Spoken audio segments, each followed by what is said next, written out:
Yo, what's up guys, welcome back to another video. This is a reaction to 20 things done in the USA but nowhere else. This is probably looking like not a YouTube reaction right now. We've got this on the screen. But yeah, I guess this is just going to be an image that leads into some things that are done in the US but nowhere else. AKA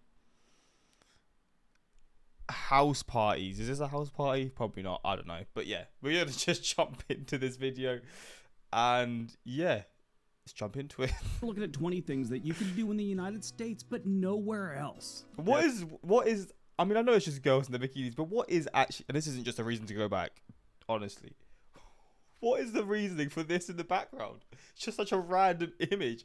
Actually, I'll tell you what it probably is. It's probably just to get people to watch it, I guess, because people are seeing this. They're clicking right away. That's right. Here in the United States, we can do a lot of things that other countries shake their collective heads at in disgust or disbelief. Now, there are a few of these items where you might sort of find them in other countries, but for the most part, these are just US things. Towards the end of the video, I will have a question that you can answer about a future video. If you could please leave your response in the comment section below. Got it? Get it? Good. Let's take a look. Oh, okay.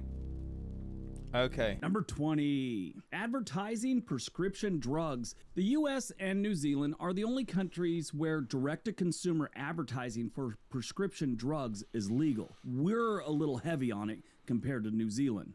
We're really heavy on it, actually. This practice is allowed due to the belief in consumer empowerment and the free market, where individuals are encouraged to make informed decisions about their own health care without the government being involved. They want to leave it up. That's a valid reason, but I guess if you've got some sort of commercial or like a billboard with "take this and you'll feel better" or whatever it is, it's like, okay, you're just pretty much not forcing it upon people. But if someone who's struggling for that, whatever it is, they're gonna be like, oh yeah, I'm gonna take this, and then in 2 years' time they're addicted, or if it's a really strong drug, maybe they've got health problems from it or whatever it is. Like, but hey, that's just how it is. Up to Money. You and a giant pharmaceutical company that's making a profit off it. What could go wrong? Extreme portion sizes. Okay, fair. 19, extreme portion size. Yes, you know all that super size me, big gulps and everything like that? You're not going to find that just about any place else on the planet. If you go to Japan or a lot of Asian countries, you'll find little tiny Coke cans, not a 40 dog of cherry Coke or something. Now, this is influenced by agricultural abundance, consumer expectations, and a culture that equates value with quantity, leading to larger servings in restaurants. Most of the time, you're going to find this at fast food places. I mean, it's bad enough they're serving us food that isn't terribly healthy, and then they want to sell us more of it. It's no wonder we're one of the fattest countries on the planet. Tipping culture. Yeah. Although I think this is one of those ones that's just sort of spread around the world now. Not in every country, but it's definitely spread around because it's just an opportunity for restaurants to make more money, isn't it? Teen tipping culture. In the United States, tipping is customary in restaurants, bars, taxis, and other service industries. It's not as prevalent or expected in many other countries. Matter of fact, most Asian countries will be offended if you try and give them cash past what you owe for, let's say, a meal or something like that. Servers may actually be confused as to what you're doing. I mean, here in the United States, tipping has gotten out of control. I don't mind tipping someone. I just don't like tipping everyone. It's just a matter of time before there's a tipping section when a cop gives you a speeding ticket. Look at the cop, what's with the tipping section? That's not called tipping, that's called bribery. I'll pay you off. Be on your way. I think I did a good job, and you want a tip? Go ahead. Well, you didn't drag me out of the car and beat me on the sidewalk, so I'm giving you a tip, pal. Shelby Church made a pretty good video on out-of-control tipping. Imperial units. Fair. Number 17, imperial units. Most of the world uses the metric system, not the United States. We're not a bunch of sellouts. We're sticking with the imperial system. We like our miles, gallons, and Fahrenheit. Meters, centimeters. We're sticking with yards and feet. We should include that. The yards and feet one is very confusing because in terms of feet, I mean, I guess when you're saying someone's height, I understand feet. But in terms of distances to places, feet I mean, it's obviously I'm not growing up with it. I just can't really comprehend why you would use feet in terms of distances. British thing and start using pounds also. Yeah, while the rest of the world switched the metric system to make it easy, we decided that wouldn't make it easy on us, so we stuck with what we know. The imperial units. Now, back when I was a kid, probably, I don't know, 6th, 7th, 8th grade, something like that. So we're talking back in the early 80s, they were getting us ready to switch over to the metric system. They were teaching it to us in school, and they said in a couple years we're going to switch to the metric system. But apparently Mississippi, Georgia, Louisiana, Alabama, Arkansas, and West Virginia couldn't get it together. So they had to scrap the whole plan. What? Wait, what? Drive-through everything. To be fair, I went to Malta the other day and I found a drive-through chemist. That's the first ever drive-through place I've seen bar food in my life. And also in Malta, the portion sizes were huge as well. I had one McDonald's there. Don't worry, I did indulge in the culture. But I had one McDonald's there, and the large chips was overflowing to a level that I've never seen in the UK. Number 16, drive-through everything. Yes, the U.S. has an extensive culture of drive-through services, not just for fast food, but banks, pharmacies, liquor stores, even weddings in Las Vegas are now drive-through. Drive-through liquor stores is the craziest thing ever. And also, what's he saying? Banks, pharmacies, liquor stores, even weddings in Las Vegas are now drive-through. Here in Portland, Oregon, we had a drive-through strip club during the pandemic. I'm not even kidding. Fair enough. Number 15, the Electoral College system. Yes, it's a little strange to most people. Designed by the Founding Fathers to balance the influence of the populous and less populous states, ensuring a distribution of power that prevents dominance by heavily populated areas, which I kind of understand in a way because the states are supposed to be equal. Even though one state may have more people, the states still need representation. Now, they do factor in the size of the state and how many people. That's how many electoral college votes they get. As an example, Texas has a much higher population than, let's say, Kansas. So Texas has about 30 million residents. They get 26 electoral college votes. Kansas, on the other hand, only has about 3 million. They get 7. So each state, depending on the amount of people they have, do have a little more power than other states, but at least everyone has some skin in the game this way. And stop typing. Those aren't the current numbers. Which brings me to my other point. As the census comes out, they change how many electoral college votes you get, depending on what your population's doing. The map for the upcoming 2024 election, Texas has 40 electoral college votes, and Kansas only has 6. They've actually gone down a little bit. Texas has gone up. Obviously, California, having the largest population, has the most votes with 54. One other little fact that I find strange there, 2 different states split their electoral college votes, so they could go either way. They could both go Democrat, one could go Democrat, one could go Republican, they can both go Republican, whatever. And that is Nebraska and Maine. Myself, I think they should split up the votes by the city versus rural areas, because they're always going to be different. They have different ways of life, they have different values, and they have different ideas of how this country should work. Still has to follow the population, but let's say you take California. Los Angeles gets 10 electoral college votes, but you go out to the desert to the east of there where hardly anyone lives, maybe they at least get 1 vote. Same thing in Oregon. They get 8. Let's give Portland, where most of the people live, 5, and then split up the other 3. I don't know. It's a mess. It's kind of weird, especially if you come from another country. Huh. The right to carry weapons. Here we go. I don't actually really know the ruling behind this, so I guess I'll learn in this. Number 14, the right to carry weapons. The U.S. has unique gun laws allowing citizens to own and carry firearms under the Second Amendment. This level of gun ownership and the variety of firearms available is not common in most developed countries that aren't in some sort of conflict. The Second Amendment is in the U.S. Constitution, and it protects this right to bear arms. It's rooted in the country's history and culture of self-reliance and defense against tyranny.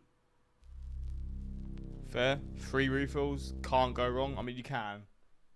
Diabetes and obesity, but in terms of your in the moment, you can't go wrong. And as long as you're careful, you don't do it when you're not there. In terms of the refills, fair enough. I mean, getting your money's worth. Number 13, free refills. Now, this is something that you'll only find in the United States. Our restaurant industry is very competitive, and they want to give you the... You get some refill places in the UK. You won't get it at like fast food places, to my knowledge, but you definitely can get refills, free refills, at certain places in the UK. I just guess the difference is in the US, it must be like the majority of places. Best experience they can get, because that way maybe you'll come back. Soda, drinks, they don't cost that much. I mean, it actually costs more for the cup than the fluid you stick in that cup. So if you can power through a large Dr. Pepper, you can get another one here in the United States. Very few restaurants don't offer free refills, and usually there's something else about them that is drawing people in. Like out here on the West Coast, we have In-N-Out Burger. People line up to go there because the burgers are really good. It's been a couple years since I've been in one, but the one in Southern California didn't have free refills. I've been to other ones where they did have free refills, but they have a line out the door. They're not worried about the customer satisfaction. Look at the options you got for free refills, though. There's so many options. So they don't offer it in some places. Now, it's been a couple years. That might have changed. That's just an example I give. I live in Oregon now, and there's like 2 in the whole state. College scholarships. In the UK, you wouldn't have that. I mean, you don't really have. Actually, you do, but just not to the same level. Like a scholarship and a college sport degree, or whatever you want to call it. You're like becoming a celebrity. 12, college sports sponsorships. Colleges and universities are an industry now. The sports is just one of the products they're selling. They're putting on a show. That show needs sponsors. That show needs advertisers. What do the athletes get out of this? Normally, they just get an education out of it. I do know there are some changes going on right now where they can get a cut of the advertising and stuff like that. That's not what this video is all about. That could be a 2-hour documentary by itself. The advertising and the sponsorships in college sports is a billion-dollar industry. They hire the best coaches. They recruit the best players, not because they want to win, just to win. They want to win so they'll be on the national scene, which means bigger paydays for the university. Oh, okay. Pledge of Alliance. This one is pretty insane. Like, I don't know where you'd really find this other than places maybe like I know for sure like in China they'd probably have this sort of thing. In European countries, maybe like, I mean, I don't really know what countries, to be honest. I don't know what countries you'd find this, but just China is one that I could think of. Probably say like North Korea. If you do this, if you have this in school and someone doesn't do it, they're probably getting jailed if they're like a 2-year-old or 5-year-old. Doesn't matter with the age. If they're not pledging their alliance to North Korea, then you're in trouble. But if say you're in the US, or you're from the US, or you've moved to the US or whatever it is, and you don't you have pledge of alliance but you don't do it or whatever, could you get in like trouble for that? Like, how does that really work? I'm kind of confused with that because it's not really something that I'm used to. I assume maybe in like private schools in the UK, maybe you'd have this kind of thing for England or something, but I'm not too sure. Number 11, the Pledge of Allegiance in schools. Now, when I was a kid, I, for some reason, thought it was allegiance, so Pledge of Allegiance. I was probably in my 20s, and I saw the word, and I went, oh, allegiance. Wait, allegiance? Does it alliance? Oh, jeez, man. I've had a stinker. Word, and I went, oh, allegiance. Wow, what was I thinking? You ever have one of those things where you've just said it or thought it for so long, and then all of a sudden one day you're driving down the road, you're all, wait, what? Why did I think that it was that way? This happened to me with chocolate milk. When I was a little kid, someone told me it came from black cows. And it's not one of those things you think about every day, but I was like in high school or something, and all of a sudden someone said something about chocolate milk. I'm like, holy shit, came from black cows, and my friends just stared at me, thought I was making a joke. You know, I'm sure at any time in my life after the age of like 5, if I would have thought about it, I would have immediately dismissed it, but, never really thought about it. Yes, but this was initiated in the late 19th century and adopted widely during the 20th century to promote national unity and patriotism. Reciting the Pledge of Allegiance in schools is uniquely American. Well, it is now. They used to do something similar in the Soviet Union. I would not doubt they do something in North Korean schools too. The weird thing about it is they force you to stand up and do it. I understand maybe... When they say force you, you force people individually to do it? Or is it like the whole class doing it at the same time? Teaching kids the importance of something like this or the history of it. But to actually force them, I've always thought was kind of weird. Damn. Jury duty. This is a thing in the UK. This definitely is a thing in the UK.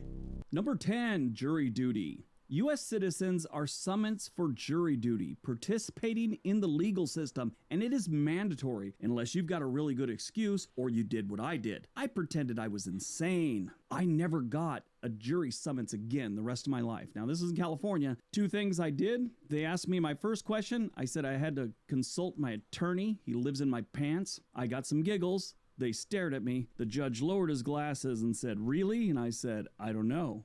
Their next question to me was, "Have you ever committed a crime?" I said, "I don't know. Is this a real cop?" And I pointed towards the bailiff, and he said, "I am a sheriff." I said, "Then I plead the 25th Amendment," which I should have said Fifth Amendment, but I knew that, but I just thought I'd be weird. And the attorney asked me questions, said, "All right, great. So the vice president here can be excused." Yep, never got another summons. Fair enough. Going into debt for college. This isn't just the US again, this is also the UK.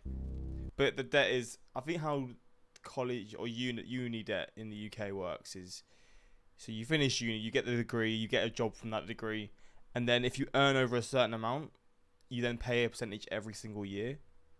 I assume that's probably how it would be in the US. I don't know though.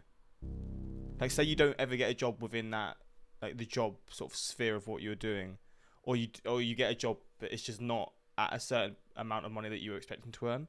I don't think you have to pay debt at that point. Number 9, going into debt to go to college. Yes, this is something that is very much a U.S. thing. Other countries do charge for universities and colleges, but nothing like we do. It's not an industry like we talked about earlier with the college sports. Most developed countries offer free college. In Germany, you have free college, plus the government pays your monthly rent. Here in the United States, you collect a massive amount of debt. If you're in the military or you've done some time in the National Guard, like my brother, his daughters went to a state school tuition free because he served in the National Guard. They still had to pay rent and all that stuff, but tuition was free. The amount that is paid for colleges is incredibly out of whack with the way it should be. I was going to a community college back in 1994. The price per unit was $8. Right now, that same community college, it's $47 per unit. That's if you're a resident of California. If you're not, it's like $300 a unit. Then, of course, they have some weird health insurance thing you have to sign up for. They just tack on a whole bunch of other things. It's nonsense. What? Damn. Overworking. I've definitely seen this mentioned before.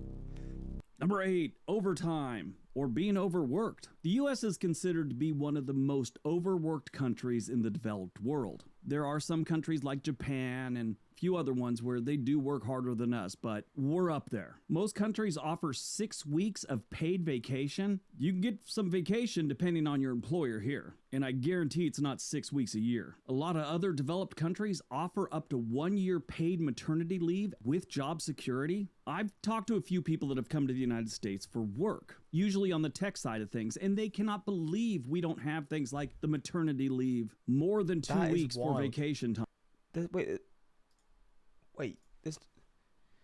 Does the US have maternity leave? I swear in the UK it's like, what? How long is the oh my god, I can't type. Maternity. Gee, I can't type leave length. UK. 52 weeks. That's pretty much a year. No, it is a year. The US doesn't have it at all. One guy I worked with, he was from India. I won't mention the company because I don't want to get in trouble, but he could not believe that he had to get the okay to get a doctor's appointment. I watched him limp around the office for 2 weeks before he had his doctor appointment. That was another thing entirely. Turns out he tore his ACL, or had a tear in it. He was still walking around, but there was a serious limp. Using money that is the same color outfit. Number 7, same color money.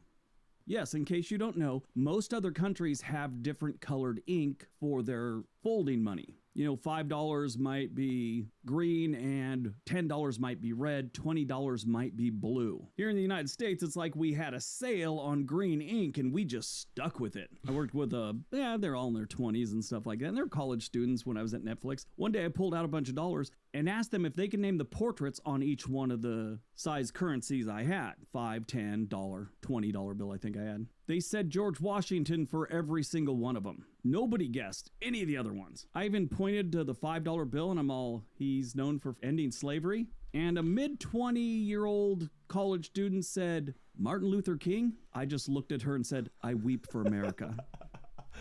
Oh no, private prisons for what?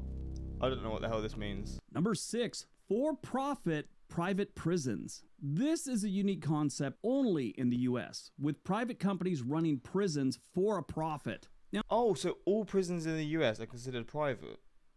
I just thought he meant some prisons are private and they're made for profit. But are all prisons? Is this what he's saying? Damn. just basic economics should tell you if a company is in the profit-making business, they want to get more business so they can make more profit. That's how companies work. So you're a giant corporation that has a bunch of prisons, you're lobbying to get new laws passed to get more people in jail. The United States has Wow. more citizens in jail per capita than any other. That is so slimy, man. I mean, firstly, how do they make money from this? Do they get money from the government for holding these prisoners? I guess that's probably how it is. That stinks. That just pisses me off. That Country one. on the planet. At the end of Because that's the reason, like, why people get locked up for the most petty things, right? Because they just probably see it as an opportunity to make what they do. Not probably. They see it as an opportunity to make more money. 2023, the United States had the highest number of prisoners in the world with around 1.8 million people incarcerated. China has the second highest number of prisoners with an estimated 1.6 million people incarcerated in 2023. Brazil came in third and they have a little bit over 1.2. The United States also has the highest incarceration rate in the world with 716 prisoners for every 100,000 people in the United States. Other countries with a high incarceration rate include Turkmenistan has 583 and the U.S. Virgin Islands have 542 for every 100,000 residents. There's been many cases where judges have been in cahoots with some of these prisons and they've gone to jail for it. I remember one, I think it was in Alabama or Louisiana, where they had a youth prison. They were paying a judge kickbacks for sending the youths to the prison. So teenagers were getting 30 days in jail for being out after curfew. They brought a knife to school, they get 3 months in prison for it. It was just weird stuff. Finally, a reporter started doing some digging and it all came tumbling down. That stinks, man. Flipping hell. Number 5, high frequency of sales and discounts. The US has a consumer culture with frequent sales events like Black Friday, Cyber Monday, and extensive discounting practices. You don't find this in other places in the world. It's a price, that's the price, it's sticking with. They might haggle with you, but they don't run discounts. I think the UK is probably just the US on a smaller scale now. You find sales all the time in shops. Black Friday, Cyber Monday. I think that's pretty much a thing everywhere. Maybe more so in the Western world, but yeah, you see that all the time now. Yeah, I just think the UK is probably like this on a smaller scale. That's it. Or sales, things like that. While doing some reading, I did find out that if it's a harbor where cruise ships come into, you'll find some there, but they're really catering to the Americans by doing that. Americans can't pass up a sale. My wife's one of them. If she's standing out the door right now and hears me say sale, she's trying to figure out where it is. Fair enough. Writing the date, yeah, for sure. Confusing, Number man. 4, writing the date beginning with the month. Other countries write the date in the format of day, month, year. To us, that format is just weird, but turns out we're the weird ones. It's quite common to write the day first everywhere else on the planet. This is a strange one. Are huge cups of coffee.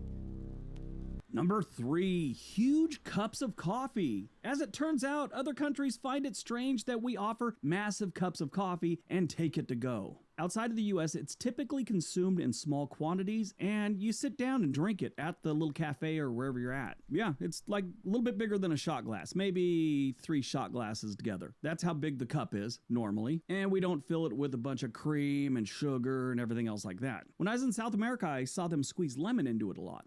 I mean, who cares, man? People can have their coffee how they want. It doesn't really matter. It doesn't affect me, does it? I mean, I don't even like coffee, so I don't even know who does it better or what. I guess Italians he's probably talking about are the ones who like have tiny bits of coffee. I guess that's like cappuccinos, right? But I don't really care. I thought that was Do what strange, you wanna and do. Now I do it. That's how I take my coffee, and people look at me weird when I say it. I'm just, do you have any lemon? I just like a squeeze of lemon in my coffee. Everyone's like, what? They want my medication checked. It's embarrassing sometimes. Taking home the leftovers. What, from restaurants? Like with your doggy bag and stuff, or what? Number 2, taking home leftovers. Didn't finish your food?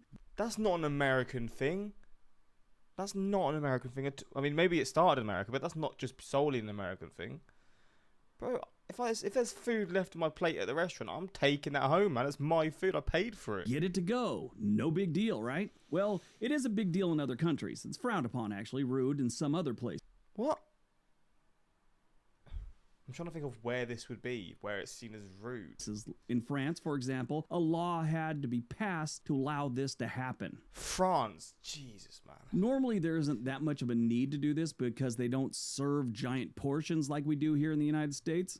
That's a fair point, to be fair. But sometimes people want to take the food they paid for home. In other countries, they don't do it, and it is considered rude. But here in the United States, we are a consumer economy. And if we paid for it, we want it. Yeah, I don't see how this would, like, you've paid for that food. When man. I was a kid, they called it a doggy bag. Like you were going to take it home for the dog. Now, if someone hears you're taking your Diablo burger home to your dog, you get some liberal hippie chick giving you a hard time at your table. Maybe follow you home, protest outside your house. Big sign that says Fluffy's mouth should not be on fire. I try and go to the gym and I get a bunch of hippie chicks yelling, shame, shame. He's just venting right now. This isn't even related to this. He's just venting his frustrations with the world. Shame at me.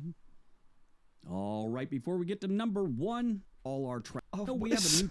What are these images? He just shows the funniest images for the most irrelevant thing. It doesn't matter. It's just funny. Subscribe, Here watch a video or two.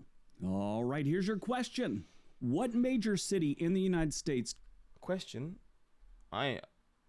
Food dies. Oh, yeah. All right, on to number one. Food dies. Here we go.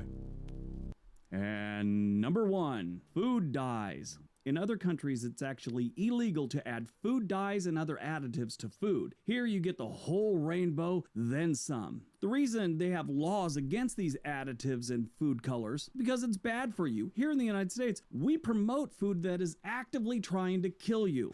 There's a comedian that does a great bit on Captain Crunch. He's from Canada. His name's K. Trevor Wilson, and they only have one type of Captain Crunch up there, which is just the basic Captain Crunch. Here in the United States, we have 4 different types of Captain Crunch, and then the occasional seasonal different one. What it is, it's the additives and the food coloring. I mean, we have, only Crunch Berries. That is nothing but dark dyes and additives. At least it makes it look cool, though. That's what matters at the end of the day. It looks cool. But yeah, I hope you enjoyed this reaction. I enjoyed this one, to be fair. Thank you, Briggs, for never using AI. At one time, advertising prescription drugs was not permitted. That one is just very strange, but hey, I'm just not used to it. Maybe if I was in the US, I'd be all for it, although I doubt that because I feel like a lot of you guys watching are also like in agreement that that's just a very dystopian thing. But hopefully you enjoyed this reaction, and yeah, until next time, like, subscribe, peace.